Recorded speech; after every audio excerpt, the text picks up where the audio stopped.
Audio Jungle.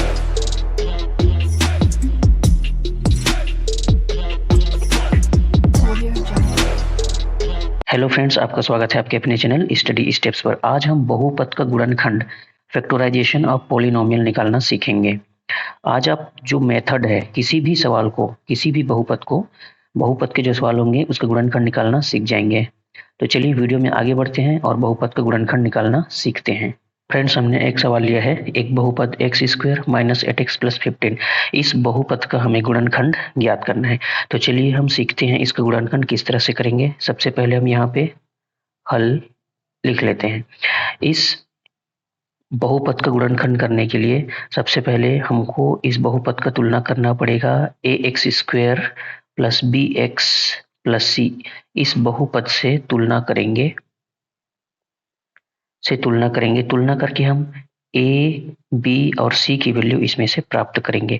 देखिए, x square का जो गुणांक होता है वो ए कहलाता है, तो यहाँ पे ए कुछ नहीं है अर्थात 1 है, तो यहाँ पे ए इज इक्वल टू 1 ले सकते हैं। एक्स का जो गुणांक होता है वो बी कहलाता है, तो बी का वैल्यू क्या होगा, एक्स का गुणांक बी कहलाएगा, तो एक्स गुणांक है ऋण 8, तो यहाँ पे लिख लेंगे ऋण 8। और सी लास्ट में जो रहेगा वो सी कहलाता है, तो सी की वैल्यू है यहाँ पे 15। तो इस तरह से सबसे पहले हमको ए बी और सी की वैल्यू यहाँ से निकाल लेना है। अब हमको सबसे पहले क्या करना है, ए और सी का मल्टीप्लाई करके देखना है, ए मल्टीप्लाई सी, शुरू वाले का और लास्ट वाले का। यहाँ पे जो ए है और सी है इन दोनों का गुणा करेंगे, 1 गुणा 15 हमको मिलता है 15। ए और सी गुणा किए तो हमको मिल गया 15। अब हमको बी को दो भाग में तोड़ना है। गुणा करने के बाद दूसरा जो स्टेप है बी को दो भागों में तोड़ना है, B1 और B2।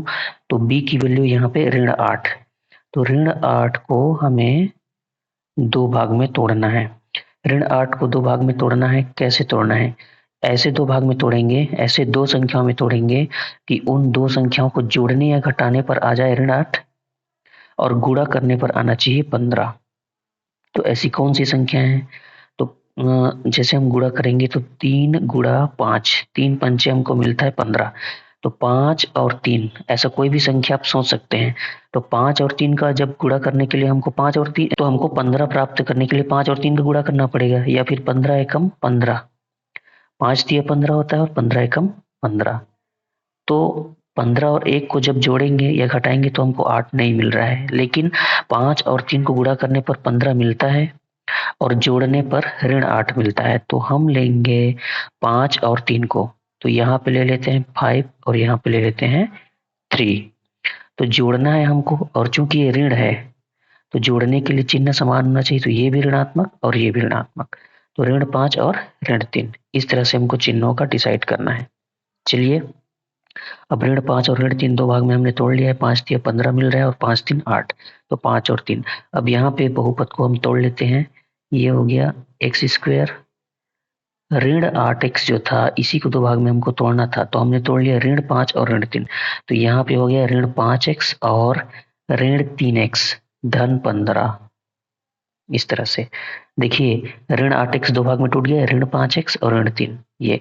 अब यहाँ से हम क्या करेंगे, इसको दो दो का पेयर बना लेंगे और उसको हम कोष्ठक में लिखेंगे इस तरह से, एक्स स्क्वायर माइनस 5x। अब यहाँ पे ध्यान देने वाली बात यह है, जैसे ऋण है यहाँ पर आ गया ऋण है, और जैसे ही हम कोष्ठक लगाएंगे अंदर के चिन्ह बदल जाएंगे। ऋण 3 था वो हो गया धन 3x, और धन 15 है वो हो जाएगा ऋण 15। इस तरह से हमको ध्यान देना है, बीच में जब भी ऋण आएगा और ब्रैकेट लगाएंगे तो अंदर के चिन्ह बदल जाते हैं। ऋण के बाद जब भी ब्रैकेट लगाइएगा चिन्ह को चेंज करिएगा। अब यहाँ पे इससे हम उभयनिष्ठ निकालेंगे, जो दोनों में रहेगा उसी को उभयनिष्ठ, जैसे कि यहाँ पे x है, x हम निकाल सकते हैं यहाँ से x, यहाँ से हम x निकालेंगे तो एक x यहाँ पे बचेगा, माइनस है तो माइनस, 5x का x निकल गया तो सिर्फ बचेगा यहाँ पे 5। देखिए माइनस है तो माइनस लिखेंगे, यहाँ से उभयनिष्ठ निकालेंगे, यहाँ पे 3, यहाँ पे x है, यहाँ पे x नहीं है तो x यहाँ पे नहीं निकाल सकते। यहाँ से निकालेंगे 3, देखिए 3 पंचे 15, यहाँ पे भी 3 है और 3 यहाँ पे भी है, तो यहाँ से हम 3 जैसे ही बाहर निकालेंगे सिर्फ बचेगा x, माइनस है तो माइनस लिखिए, और 3 पंचे 15, क्योंकि 15 को हम लिख सकते हैं 5 गुणा 3, तो 3 निकल गया और 5 बच गया। इस तरह से अब देखिए उभयनिष्ठ निकालने के बाद इन दोनों कोष्टकों में सेम आना चाहिए, तो हमारा ठीक है। x-5 दोनों में है, तो हम जो बना रहे हैं वो बिल्कुल सही है, यहीं से आप चेक कर सकते हैं। अब हम जो ब्रैकेट दोनों में है x-5 एक ब्रैकेट को लिखेंगे x-5 ब्रैकेट क्लोज, डॉट करके दूसरा ब्रैकेट बनाएंगे और इस दूसरे ब्रैकेट में जो कोष्ठक से बाहर रहता है उसे लिखते हैं। तो कौन बाहर है? x-3, तो यहाँ पे लिख लीजिए x-3। इस तरह से किसी भी बहुपद का आसानी से हम गुणनखंड कर सकते हैं। अब हम इस मेथड पर आधारित बहुपद का जो गुणनखंड का तरीका है उस पर आधारित एक और सवाल लेते हैं, ताकि हमको ये कॉन्सेप्ट और अच्छे से समझ में आ जाए। फ्रेंड्स, हमने एक अगला सवाल लिया है 7x² माइनस 2x माइनस 5। इसको हल करेंगे, इसका गुणनखंड करेंगे। तो पहले हम इसकी तुलना कर लेते हैं ax² plus bx plus c से तुलना करके हम a b c की वैल्यू निकालेंगे। देखिए तो यहाँ पे a की वैल्यू जो है, यहाँ पर a की वैल्यू x² का गुणांक a, तो x² का गुणांक यहाँ पे है 7, तो ये 7 मिल गया। b की वैल्यू x का गुणांक b है, तो x का गुणांक है -2, तो यहाँ पे हम -2 ले लेंगे। c जो बिना x वाला है वो लास्ट वाला वो c है, तो c की वैल्यू हमको मिल गई -5। a b और c का वैल्यू हमने यहाँ से ले लिया।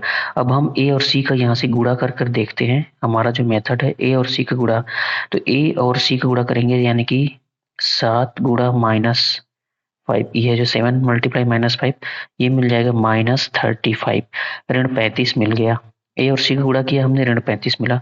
अब बी यानी कि बीच वाले को दो भाग में तोड़ना है, b1 और b2। तो जो हमारा b है वो है -2, तो -2 को दो भाग में तोड़ेंगे, ऐसे दो भाग में तोड़ेंगे कि गुणा करने पर हमको मिले 35 और जोड़ने या घटाने पर आ जाए ऋण 2। तो 35 किन किन संख्याओं का गुणा करने से मिलता है? तो 5 गुणा 7, 5 सत्ते हमको मिलता है 35, 5 सत्ते 35। और जब हम 7 और 5 को जोड़ेंगे तो मिल जाएगा 12, 2 नहीं मिल रहा है, तो हम घटा के देखते हैं। जब घटाते हैं तो 7 और 5 घटाने पर हमको 2 मिलता है, तो 7 और 5 को ले लेंगे। यही वो संख्या है दो भाग में जिसको गुणा करने पर 35 और जोड़ने घटाने पर 2 आता है।